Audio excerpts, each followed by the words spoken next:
How are you? I'm doing okay.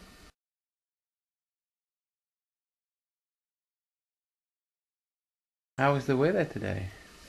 The weather is very typically Dutch weather, dull and dreary. And the only thing that's not typical about the weather today is that it's not raining. So it's a good wintry day. Yeah. And how are you doing? I'm hanging in there, like I said. How long is it since our last interview? The last interview happened probably sometime at the end of September, I'm guessing. And today is the 25th of December.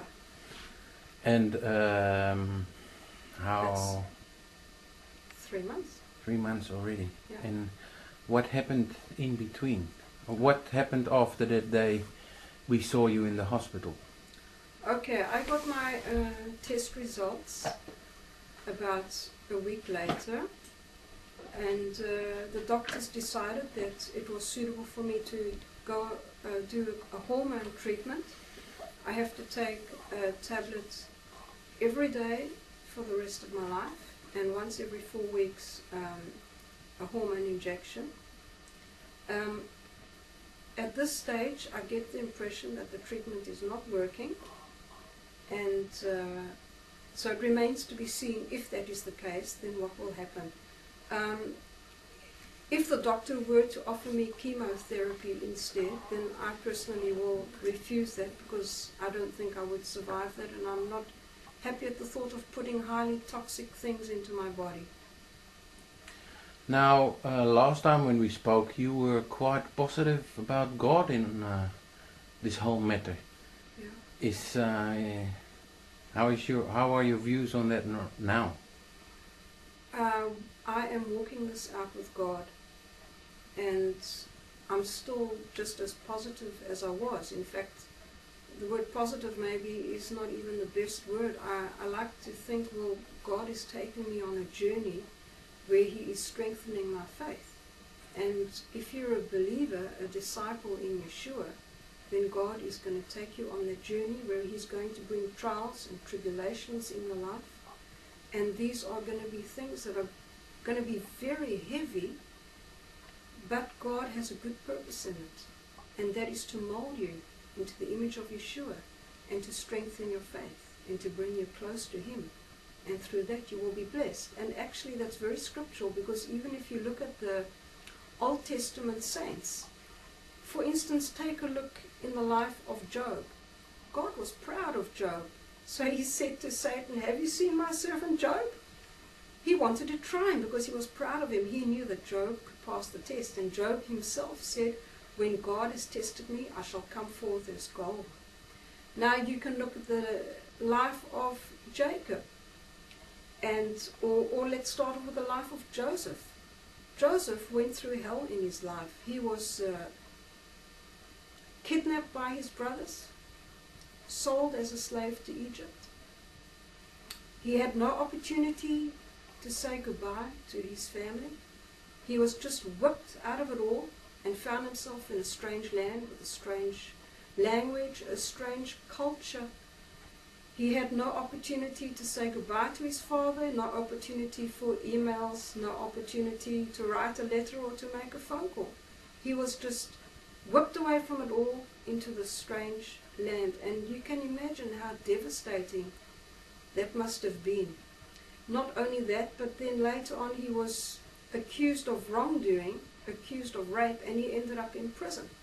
And that God willed all that for Joseph, to make Joseph into a great man of God, to strengthen his faith and to mold him into the image of Yeshua. Now you can look at Joseph's father, Jacob. He also went through hell. You are saying that this has a purpose? If you're a disciple of Yeshua, then everything in your life has a purpose. But it is all conditional, on condition that you walk it out with God, and that you stay close to Him, and that you don't become negative, and that you don't become embittered. And then it will work out good, wonderful things in your life. So what theoretically could be the purpose in your life? What do you see? What is the Lord saying to you through all this? Well, there's several things.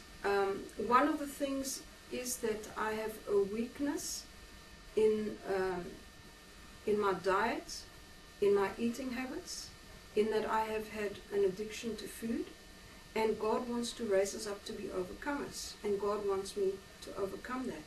And even if I were to lose my life, and of course there's a big possibility that I will, and yet if God succeeds through this in raising me up to be an overcomer, to overcome that problem, then I will say that this is not a tragedy, but this is a great victory. And are there more purposes, you think? Well, God wants to strengthen my faith. God wants to mold me into the image of Yeshua. There's a purpose, obviously, in my family, because I don't live alone. God will use it for good in their life, and I'm also praying for revival in my family. And if God hears my prayers and brings about revival, even if I have to die, there will not be the same kind of devastation, and then you can say, well, there is victory, because God will bring forth good fruit. Jesus said of himself, if this grain of wheat shall fall into the ground and die, there shall come forth wonderful fruit. Is there any fruit already? Do you see changes? I see changes in my faith. I see myself growing stronger in my faith. I see myself getting closer and closer to God.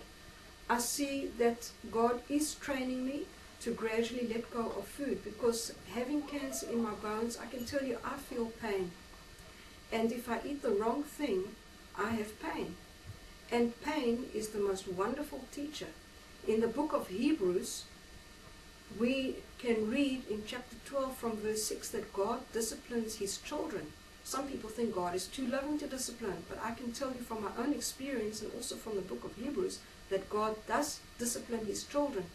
And pain is the most wonderful disciplinarian, and God is teaching me through pain to let go of the things that are bad for me. For instance, I ate 2 cookies a few weeks ago, and that momentary pleasure gave me about 10 hours of the most torturous, extreme pain. And I can assure you that even though I may be tempted to eat a cookie, I will never touch one ever again.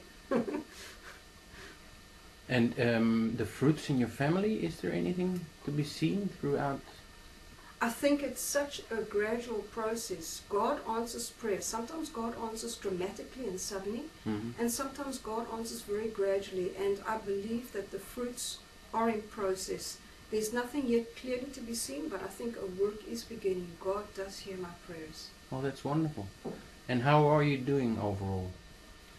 Physically, I don't feel that great. As I said, I have pain, but I think it's teaching me to let go gradually of the foods that I like, that I shouldn't be having. And the same thing applies to medication. I've had to learn to be wise, and still am learning what's the right kind of medication and when to take it.